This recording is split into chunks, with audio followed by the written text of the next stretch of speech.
Hello दोस्तों, मैं Mahesh Kushwaha career classes में आपका बहुत बहुत स्वागत है। जैसा कि हम जानते हैं कि हमारे मध्य प्रदेश का एक जीके का एक क्रैश कोर्स चल रहा है, जिसमें हमने पिछली वीडियो में कुछ मध्य प्रदेश का जो संभाग है, टोटल 10 संभाग है, इसकी चर्चा की थी। और इसमें हम 4 संभाग को कवर कर चुके हैं। उनके अंदर कितने जिले आते हैं उनका डिटेल वाइज हम इंपोर्टेंट जो फैक्ट होते हैं वो देख चुके हैं।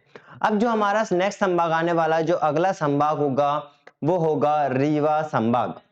ठीक है दोस्तों, तो हम रीवा संभाग की बात करें तो हमें पता है रीवा के अंदर 4 जिले आते हैं। इसकी मैंने आपके लिए इसके लिए मैं आपके लिए छोटी सी ट्रिक लेके आऊं। उस ट्रिक के जरिए आपको इस रीवा संभाग के जो 4 जिले हैं वो याद हो जाएंगे। 4 जिले, जैसे कि एक ट्रिक है, यहाँ पे देखिए ट्रिक है सीधी रस्सी। सिंपल, कुछ नहीं है, सीधी रस्सी मतलब देखो, सीधी का मतलब सीधी, एक जिला पहले से ही है तो सीधी अलग हो गया। रा मतलब होता है रीवा। अब रीवा के बारे में पढ़ रहे हैं तो रीवा तो होगा ही। और देखो सा, आधा सा है, सा ये वाला आधा सा, ठीक है, ये वाला सा आधा सा, ठीक है। बड़ा सा नहीं है, बड़ा सा होता तो सागर कह सकते थे, यहाँ पे छोटा वाला सा है तो ये हो जाएगा हमारा सतना। सी, सी से एक ही आता है, वो है सिंगरौली। तो 4 शहर हमारे, 4 जिले हमारे इसमें कवर हो गए हैं। कौन कौन से? सीधी, रीवा, सतना और सिंगरौली। तो ये छोटी सी ट्रिक है, आप इस ट्रिक के माध्यम से इसको 4 जिलों को याद कर सकते हो। अगर बात करें हम रीवा जो जिला है, रीवा जिला के अंदर कि क्या क्या ऐसे महत्वपूर्ण तथ्य हैं, ऐसी मेन इंपोर्टेंट चीजें क्या हैं, तो उसके बारे में हम एक चर्चा कर लेते हैं। यहाँ पर एक बार देखते हैं कि सबसे पहले रीवा, रीवा का नाम रीवा कैसे पड़ा? तो रेवा के नाम से पड़ा है। रेवा क्या है? नर्मदा नदी को ही रेवा के नाम से जाना जाता है और उसी के नाम पर इसका नाम रीवा पड़ गया। प्राचीन काल में, मतलब मध्य भारत, प्राचीन काल तो नहीं कह सकते, मध्य भारत जब हमारा देश आजाद नहीं हुआ था उससे पहले की बात है, तो इस जिले को बथा के नाम से जानते थे। ठीक है दोस्तों, रेवा या फिर बथा, ये इसके पहले के नाम है, अब तो रीवा कहते हैं। अगर हम इसके बात करें राष्ट्रीय राजमार्ग, नेशनल हाईवे, कि यहां से कौन कौन से नेशनल हाईवे निकलते हैं, तो पहला तो नेशनल हाईवे है NH7, फिर एक है NH75 मतलब NH75 और एक NH75A। तो 3 नेशनल हाईवे हैं, 3 राष्ट्रीय राजमार्ग हैं जो रीवा जिले से निकलते हैं। अगर हम इसकी नदियों की बात करें तो कौन कौन सी नदी हैं? एक तो सोन नदी, आपने सुना होगा, सोन, जोहिला, तीपन, बकन, चांडस, केवई आदि। तो ये नदियां थोड़ी फेमस है तो और भी छोटी मोटी नदियां, लेकिन ये फेमस नदियां थोड़ी। कौन कौन सी? सोन, जोहिला, तीपन, बकन, चांडस और केवई। तो ये नदियों के नाम हो गए। अगर हम बात करें रीवा की, तो इसमें और क्या इंपॉर्टेंट है? तो इसको सफेद शेरों की भूमि कहा जाता है। सफेद शेरों की भूमि कहा जाता है, सफेद शेर रीवा में मिलते हैं। तो जैसे कि हम हिस्ट्री में पढ़ाऊंगा राजा मार्तंड सिंह के बारे में, जो कि रीवा के महाराजा रह चुके हैं।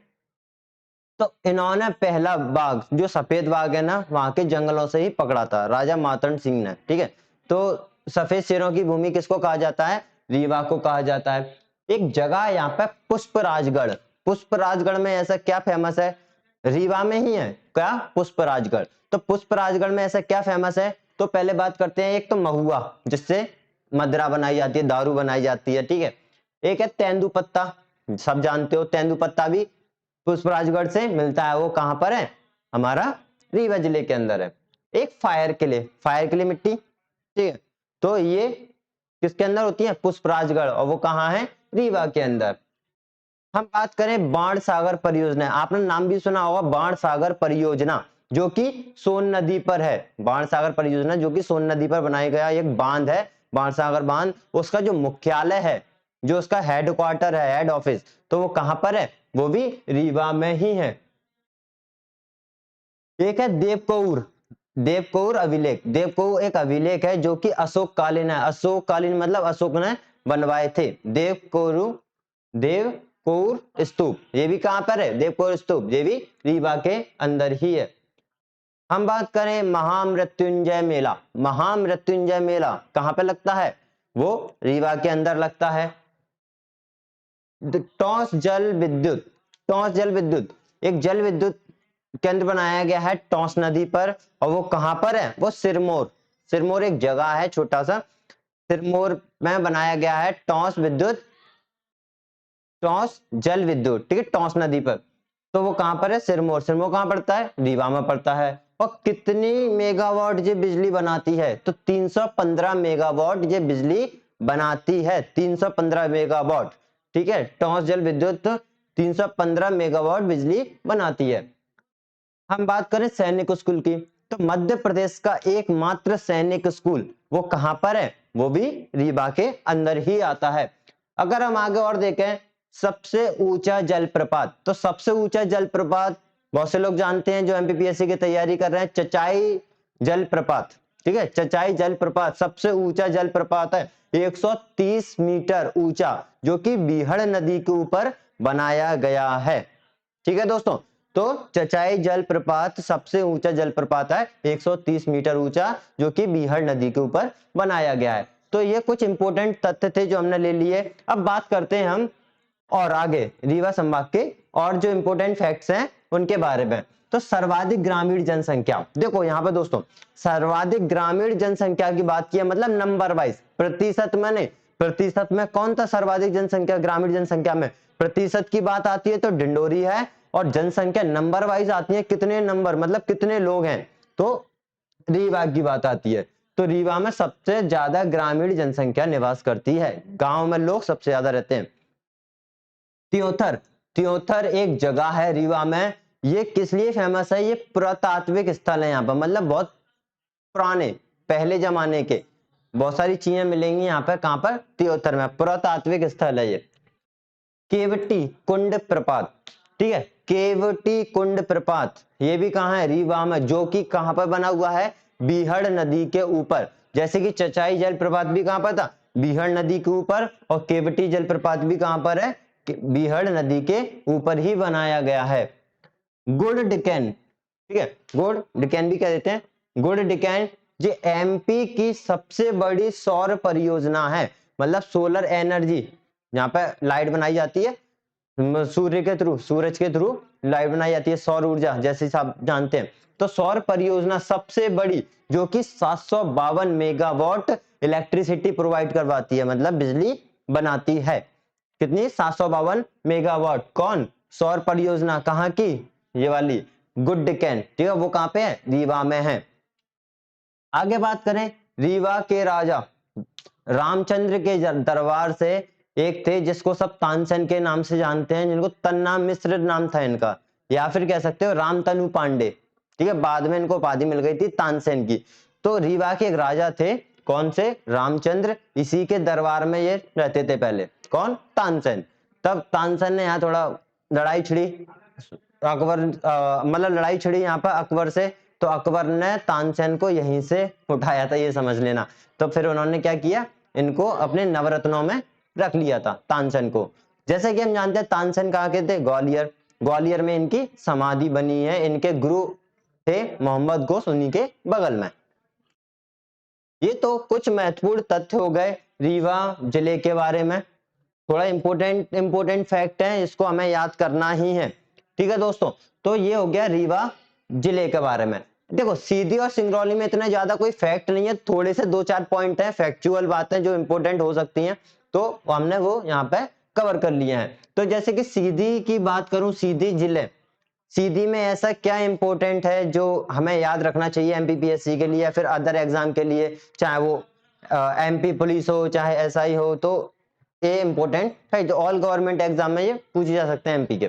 तो सीधी को बोलते हैं कोयला तथा चावल की भूमि, कोयला सबसे ज्यादा यहाँ होता है, ये कोयला भी होता है, वैसे सबसे ज्यादा सिंगरौली में, सिंगरौली को कोयले की राजधानी बोला जाता है, ठीक है, तो कोयला भी होता है और चावल भी यहाँ पर होता है, इसलिए इसको कोयला तथा चावल की भूमि बोल देते हैं।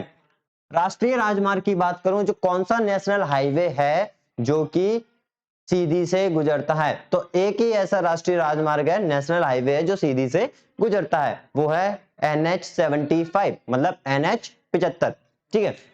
अगर नदियों की बात करूं, तो यहाँ से केवल दो ही नदी उद्गमित होती हैं, दो ही नदी निकलती हैं, एक है हमारी सोन नदी और दूसरी है बेलन नदी। ठीक है दोस्तों, तो ये हो गया नदियों के बारे में। एक लास्ट पॉइंट और है इसमें, थोड़ा ये इंपॉर्टेंट है बहुत, संजय गांधी राष्ट्रीय उद्यान। ठीक है, संजय गांधी राष्ट्रीय उद्यान कहां पर है? सीधी में है, लेकिन इसका कुछ भाग, इसका कुछ क्या आधा भाग वो कहां पर चला गया है? छत्तीसगढ़ में। ये पूरा ही था एक संजय गांधी राष्ट्रीय उद्यान पूरा ही था एक, जो छत्तीसगढ़ और किसमें आता था? एमपी में पड़ता था। तो एमपी में सीधे जिले में पड़ता है और छत्तीसगढ़ में भी पड़ता है। तो छत्तीसगढ़ में जो इसका भाग है, कौन सा? संजय गांधी राष्ट्रीय उद्यान का, उसका नाम चेंज कर दिया गया। उसका नाम क्या रख दिया गया है? गुरु घासीदास राष्ट्रीय उद्यान। ठीक है, तो आधा भाग छत्तीसगढ़ में है, किस नाम से है? गुरु घासीदास राष्ट्रीय उद्यान के नाम से है। कौन सा? संजय गांधी राष्ट्रीय उद्यान, जो कि सीधी में है।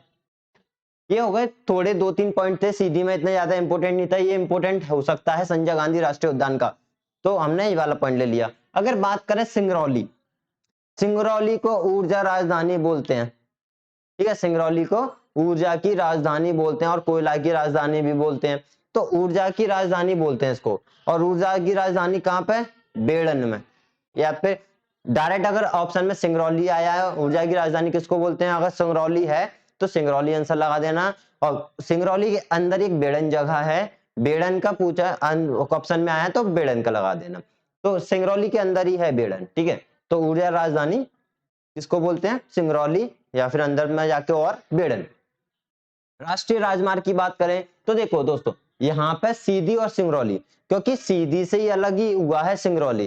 ठीक है, सीधी से अलग होकर एक नया जिला बना है सिंगरौली। तो सीधी में भी कौन सा राष्ट्रीय राजमार्ग निकलता है? NH-75, और सिंगरौली में भी NH-75 ही निकलता है।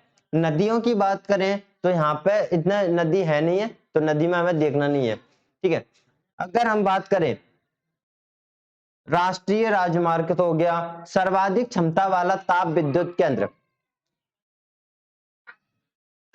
सॉरी दोस्तों, सर्वाधिक क्षमता वाला ताप विद्युत केंद्र, सबसे ज्यादा क्षमता ताप विद्युत केंद्र कितनी? 3260 मेगावाट इलेक्ट्रिसिटी प्रोवाइड कराता है, मतलब 3260 मेगावाट विद्युत देता है। ठीक है, सबसे ज्यादा सर्वाधिक क्षमता वाला ताप विद्युत केंद्र कहां पर है? सिंगरौली में है। कोयला खदान, जैसे कि मैंने बताया था, सिंगरौली को एक और बोलते हैं कोयला की राजधानी भी बोला जाता है। ठीक है, यहाँ लिख लेना, कोयला की राजधानी भी बोला जाता है। और कोयला खदान भी, यहाँ पर बहुत सारी कोयला खदानें निकलती हैं।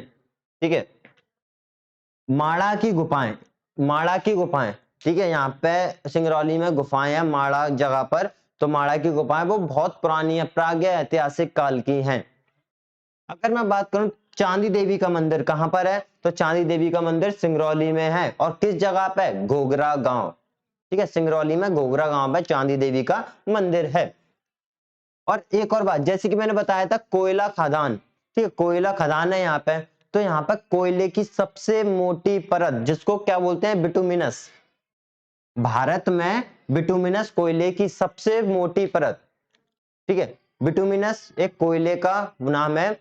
तो भारत में बिटुमिनस कोयले की सबसे मोटी परत कहां पे मिलेगी? सिंगरौली में। और कितनी मोटी है? 131 से लेकर 138 मीटर, बहुत हो गई, 131 मीटर से लेकर 138 मीटर, इतनी मोटी परत है बिटुमिनस कोयले की पूरे भारत में। ठीक है, और लास्ट पॉइंट है इसमें, नॉर्दर्न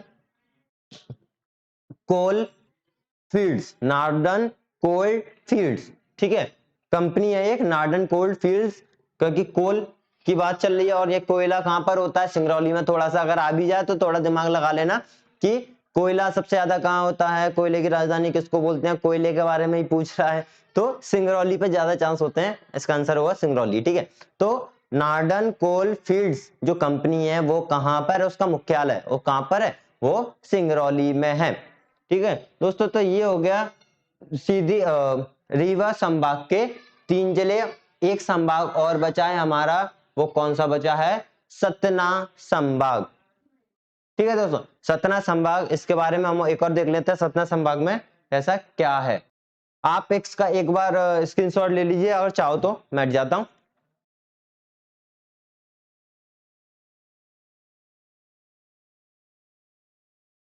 दोस्तों अब बात करते हैं हम सतना जिले की। सतना जिले में ऐसे क्या महत्वपूर्ण तथ्य हैं जिसको हमें पढ़ना बहुत ज्यादा जरूरी है। तो सबसे पहले बात करते हैं सतना में।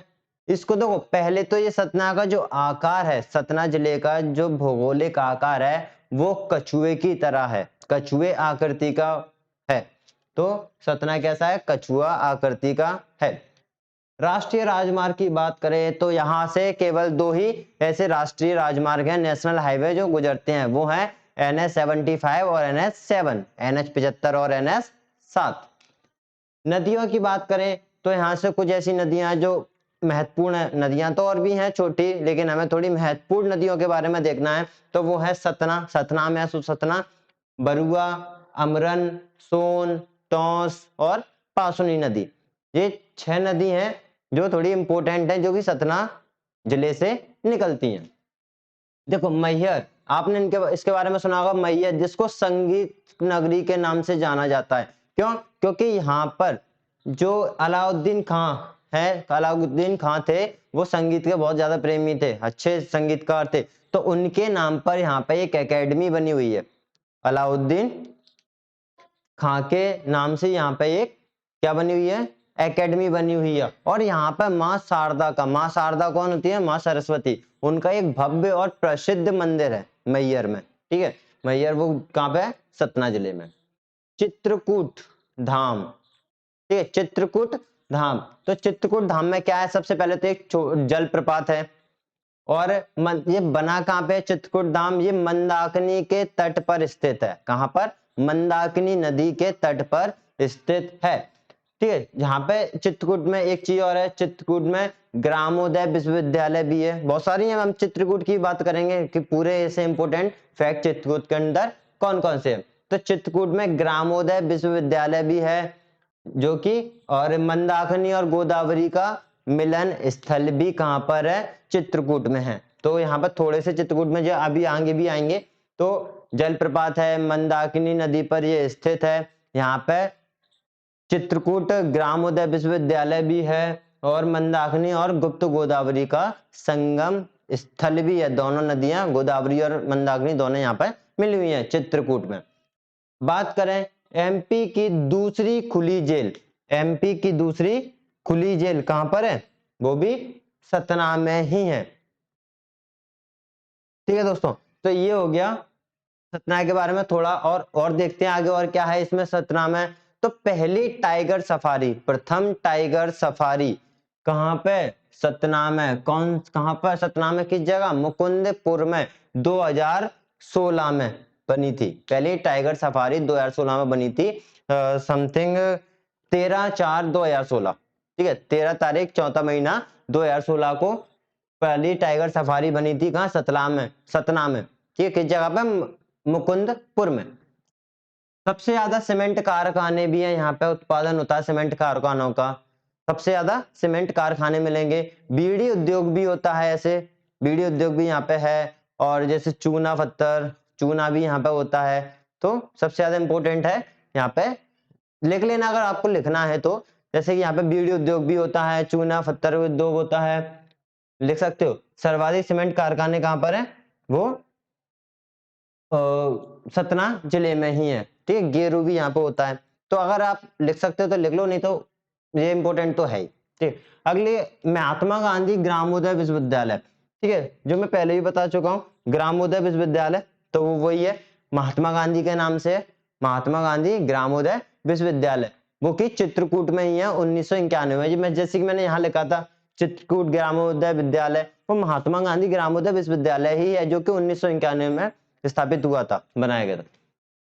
एक बरहूत एक जगह है जहां पे अशोक काल के स्तूप में के कुछ अवशेष मिले हैं। ठीक है, अशोक कालीन मतलब बहुत पहले जब अशोक का काल था उस टाइम के यहाँ पे बरहूत में अवशेष मिले हैं। अगर नागौद की बात करें तो नागौद एक जगह है जो कि ऐतिहासिक नगरी के नाम से जाना जाता है, बहुत ही ज्यादा ऐतिहासिक है। यहाँ पे गुप्त कालीन का एक बहुत ही फेमस मंदिर है, शिव पार्वती का नचना कूदना मंदिर। ठीक है, ऐतिहासिक नगर है गुप्तकालीन का नचना कूटना मंदिर, जो कि शिव और पार्वती के लिए है। वो कहां पर है? नागौद में है। और वो कहां पर पड़ता है? सतना जिले में पड़ता है।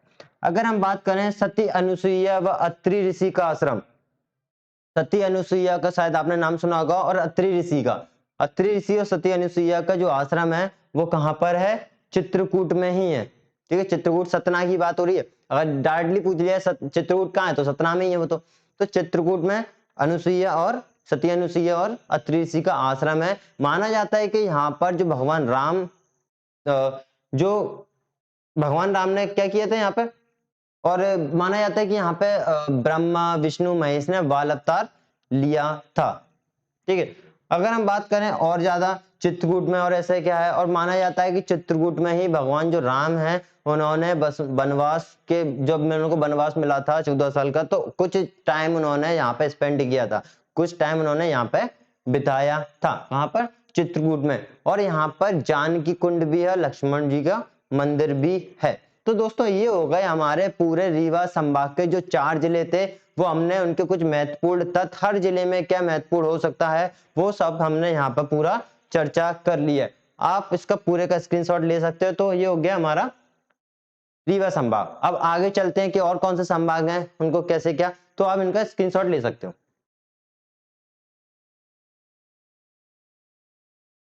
चलिए दोस्तों, अब बात करते हैं हम चंबल संभाग की।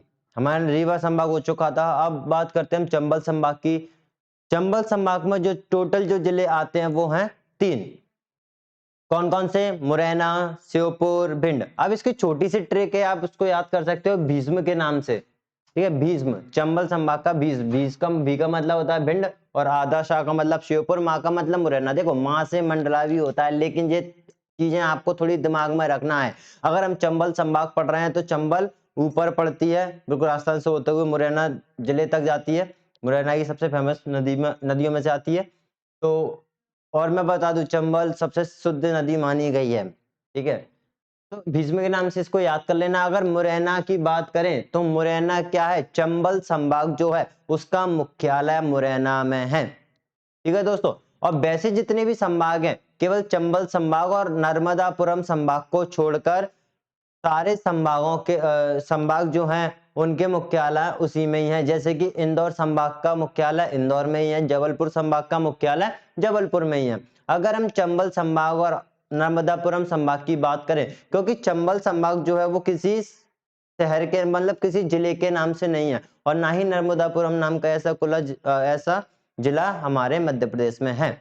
तो जो नर्मदापुरम संभाग है उसका जो मुख्यालय वो है होशंगाबाद, और चंबल संभाग है उसका जो मुख्यालय है वो है मुरैना जिले में। तो मुरैना जिले में क्या है, मुख्यालय है किसका, चंबल संभाग का। अगर हम बात करें राष्ट्रीय राजमार्ग, नेशनल हाईवे, तो राष्ट्रीय राजमार्ग कौन सा नेशनल हाईवे है जो चंबल से निकलता है, तो एक है NH3 जो कि ग्वालियर से भी निकलता है, और एक है NH 552।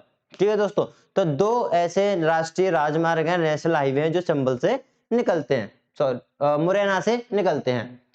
प्रमुख नदियों की बात करें तो नदी, जैसे कि मैंने बताया था, सबसे फेमस नदी तो चंबल ही है, जो कि सबसे शुद्ध नदी मानी गई है मध्य प्रदेश की। भारत में भी ऐसा माना जाता है। दूसरी है कुंवारी नदी, चंबल नदी, कुंवारी नदी, आसन नदी और संक नदी। ये 4 नदी फेमस हैं जो कि मुरैना जिले में आती हैं। अगर बात करें मुरैना और किस लिए फेमस है, तो यहाँ पे मुरैना के बारे में पढ़ रहे हैं, तो मुरैना और किस लिए फेमस है, तो मुरैना में सबसे ज्यादा सरसों होती है, सबसे ज्यादा दूध होता है, तो सरसों उत्पादन में सबसे नंबर 1 है, दूध उत्पादन में सबसे नंबर 1 है। और मुरैना जिले में एक जगह है बामौर। ठीक है, जैसे कि 2020 में एक क्वेश्चन भी आया हुआ था, बामौर जिले किस लिए फेमस है, बामौर जिला कहाँ पर है, ऐसा पूछा गया था। तो बामौर जिला कहाँ पर है, सॉरी, बामौर कौन से जिले में आता है, बामौर मुरैना जिले में आता है। तो बामौर में क्या है, बामौर में कत्ता बनाने की, ठीक है, कत्ता बनाने का एक कारखाना है, जो कत्ता होता है पान लगाते हैं वो बनाने का कारखाना है। अगर हम बात करें और, जैसे कि मैंने बताया था ना, सरसों उत्पादन में बहुत ज्यादा आ गया है, सरसों में तो है, यहाँ की गजक बहुत ज्यादा फेमस है, जो तिली की गजक बनाई जाती है, तो मुरैना की गजक सबसे ज्यादा फेमस है, तो मुरैना गजक उद्योगों के लिए भी प्रसिद्ध है। अब और बात करें, मुरैना में देश का पहला शहीद मंदिर, ठीक है, मुरैना में ही देश का पहला शहीद मंदिर। ऐसे कौन थे जो शहीद हुए थे? वो थे राम प्रसाद जी की याद में वहां पे एक शहीद मंदिर बनाया गया, पहला। ठीक है, पूरे मुरैना में देश का पहला है। और आगे बात करें, मुरैना में मध्य प्रदेश का सबसे बड़ा पोस्ट ऑफिस है। सबसे बड़ा पोस्ट ऑफिस कहां पर है? मुरैना जिले में ही है, मध्य प्रदेश के मुरैना जिले में ही है। और कालीन निर्माण के लिए, कालीन मतलब जो कालीन बिछाते हैं नीचे, उसके निर्माण के लिए मुरैना सबसे प्रसिद्ध है। ठीक है, सबसे प्रसिद्ध जिला मुरैना है कालीन के लिए। नूराबाद, देखो नूराबाद की नदी भी है एक, तो नूराबाद एक जगह है, तो वहां पे क्या फेमस है? एक क्यों फेमस है? एक जहांगीर कालीन नगरी है, मतलब जहांगीर जो कि अकबर का लड़का, ठीक है, तो जहांगीर उसकी काल की नगरी मानी जाती है। मध्ययुगीन बांध भी है, और कौन सी नदी पर है? कुंवारी नदी पर। कुंवारी नदी पर एक मध्ययुग का एक बांध है, वो कुंवारी नदी पर ही है, वो नूराबाद में ही। ठीक है, गौना बेगम का मकबरा भी कहां पर है? वो भी नूराबाद में है। लिखिराज, ठीक है, लिखिराज में क्या है? लिखिराज में असन नदी तट पर विभिन्न गुफाएं हैं। ठीक है, असन एक नदी है, उसके तट पर बहुत सारी गुफाएं। उन गुफाओं में एक सबसे फेमस गुफा है। ठीक है, उन गुफाओं में एक सबसे आकर्षक गुफाओं भी है, इस शासन गुफा। उसमें क्या है? उसमें और क्या है? असन गुफाओं में नीचता, कुंडली घाट, बारदेह, रानी देह, खजूरा, कीत्या, हवा महल, सीदावली आदि ये चीजें कहाँ पर हैं? वो असन गुफाओं में मिलेंगी। ठीक है, कौन कौन से? नीचता, कुंडली घाट, बारादेह, रानी देह, खजूरा, कीत्या और हवा महल, सीदावली, सब कहाँ पर है ये सब लिखिराज की असन नदी तट में जो गुफाएं हैं उसके अंदर मिलेंगी। अगर हम बात करें एक और पॉइंट, सिहोनिया, तो सिहोनिया एक जगह है जहां पर सास बहू के शिलालेख मिले हैं। ठीक है, सास बहू के शिलालेख मिले हैं। जैसे कि हम जानते हैं कछवा वंश था, तो कछवा वंश की जो राजधानी थी वो यहीं थी, 11वीं शताब्दी की बात है। कछवा वंश की जो राजधानी थी वो भी सिहोनिया ही थी, मुरैना जिले के अंदर। और कछवा राजा कौन था? कीर्तिराज, जो फेमस राजा कछवा वंश का एक राजा था कीर्तिराज, उसने एक शिव मंदिर का निर्माण करवाया था, शिव मंदिर का निर्माण कराया था। और शिव मंदिर कौन सा शिव मंदिर है? काखट मठ। ये इंपॉर्टेंट क्वेश्चन। ठीक है, काखट मठ का मंदिर कहां पर है? वो मुरैना में है। और काखट मठ किसके लिए प्रसिद्ध? वो कौन सा मंदिर है? वो शिव जी का मंदिर है। ठीक है, कौन से जिले में है? मुरैना जिले में है। तो और बात करते हैं आगे। तो दोस्तों अब बात करते हैं मुरैना जिले के कुछ और महत्वपूर्ण तत्व, उनके बारे में देखते हैं कि क्या है इसमें। तो जैसे कि मुरैना, तो हमें पता है मुख्यालय है किसका? चंबल संभाग का। तो यहाँ पे पहाड़गढ़ मतलब पहाड़गढ़ एक जगह है, इसी पहाड़ों में क्या है? 86 गुफाओं की एक श्रृंखला है। 86 गुफा बहुत प्रागैतिहासिक काल की है, मतलब बहुत पुरानी, 10,000 साल से भी बहुत पुरानी। ठीक है, प्रागैतिहासिक काल की। तो यहाँ पर 86 गुफाएं ऐसी एक बाय एक करके कहां पर? पहाड़गढ़ में है। अगर नाटेश्वर नोटार की बात करें, तो नाटेश्वर नोटार भी एक जगह है जिसको पहले क्या बोलते थे? जालेश्वर के नाम से जाना जाता था। यहाँ पर 21 मंदिर हैं, 21 मंदिरों की श्रृंखला है, लगातार 21 मंदिर है। कहां पर? नाटेश्वर नोटार में। यहाँ पे प्रतिहार शैली का जानकी नगर भी है, प्रतिहार शैली का एक जानकी नगर भी है, प्रतिहार वंश टाइप का जब का। अगर बात करें कुटवार, ठीक है, जो कि महाभारत काल में इसको कुंतलपुर कहते थे, महाभारत काल में इसको कुंतलपुर कहते हैं, लेकिन अब इसका नाम क्या है? कुटवार है।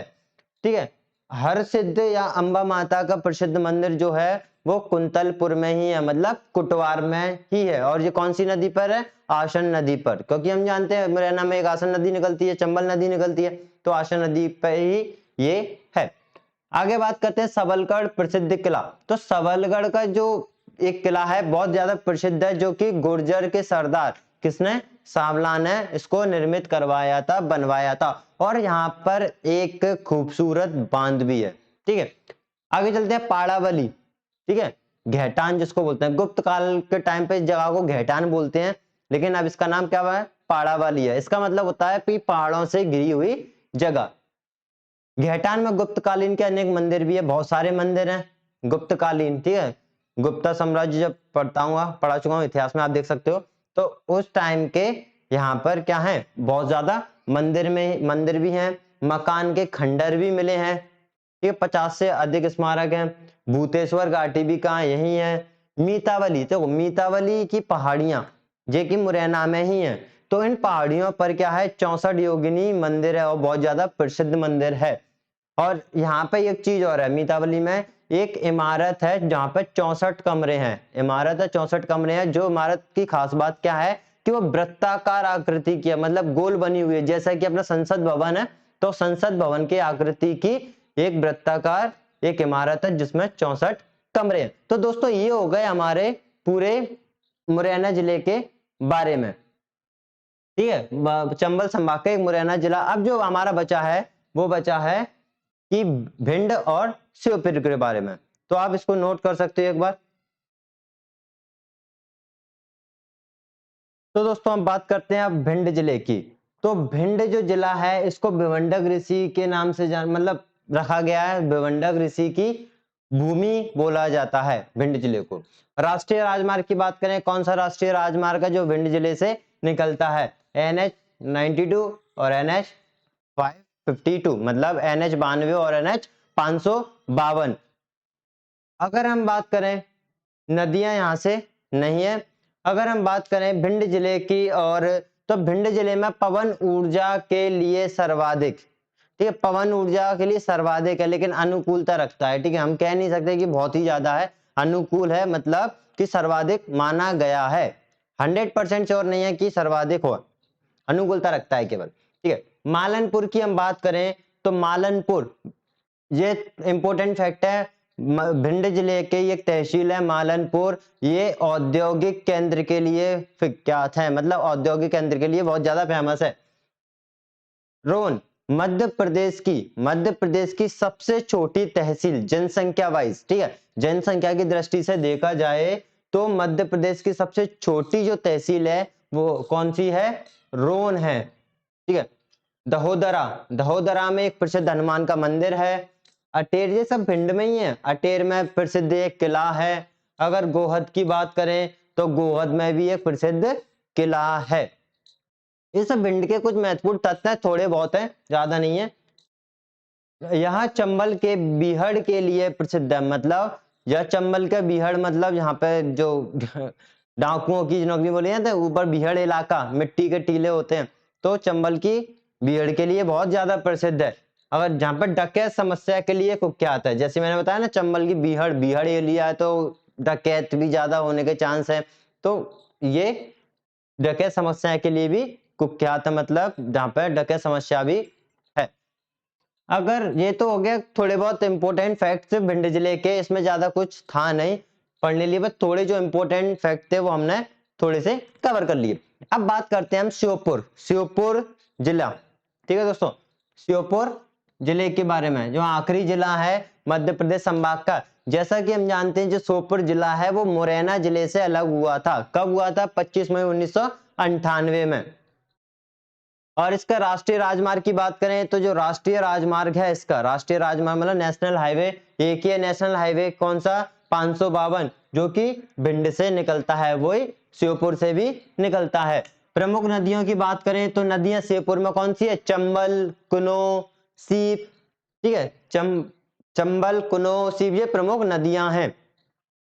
पालपुर कुनो, ये यहाँ पे एक अभ्यारण्य है, ठीक है, यहाँ पे एक अभ्यारण्य पालपुर कुनो, जहाँ पे जो सोन चिड़िया ना उसको भी संरक्षण प्राप्त है, क्योंकि दिसंबर 2018 में राष्ट्रीय उद्यान बन गया, ठीक है। पहले ये अभ्यारण्य था पालपुर कुनो, ये बाद में कब 2018 में दिसंबर में एक राष्ट्रीय उद्यान बना दिया गया। इसमें मध्य में कुनो नदी बहती है, क्योंकि नाम से पता लग रहा है पालपुर कुनो, और कुनो नदी इसके मध्य से बहती है।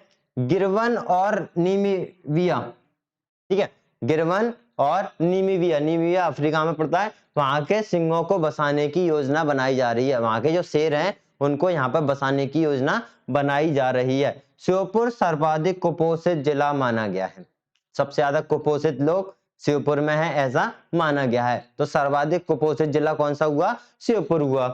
ककेटो डैम भी कहां पर है हमारा, ककेटो डैम है यहाँ पर श्योपुर में, ठीक है दोस्तों। अगर लास्ट बात करें कास्ट नक्शा की, कला का केंद्र। ठीक है, काष्ठ मतलब लकड़ी की जो कलाएं होती हैं वो सबसे केंद्र जो माना गया है वो शिवपुर को माना गया है। तो दोस्तों ये हमारा खत्म हुआ चंबल संभाग। तो हमने आज 2 संभाग कंप्लीट कर दिया। ये वीडियो थोड़ी छोटी है लेकिन कोई दिक्कत नहीं, अगली वीडियो में लेके आएंगे। ज्यादा से ज्यादा 1 या 2 वीडियो में पूरी पावन सिटी खत्म हो जाएंगी। मैं चाहता इसमें पूरा कवर हो जाता, लेकिन इतना 2 संभाग बहुत है। अगले उसमें 2 संभाग और नेक्स्ट वीडियो में 2 संभाग, तो 4 से 4-5 वीडियो में सारी 52 सिटी खत्म हो जाएंगी। सॉरी। तो ये हो गया पूरा चंबल संभाग। तो दोस्तों मैं आपसे विदा लेता हूं। तो अब इस चैनल को लाइक शेयर सब्सक्राइब करना मत भूलिए और बेल आइकन पर जरूर क्लिक कर दीजिए, जिससे हमारी जो वीडियो है आपको नोटिफिकेशन के जरिए मिलती रहे। तो दोस्तों बाय, टेक केयर।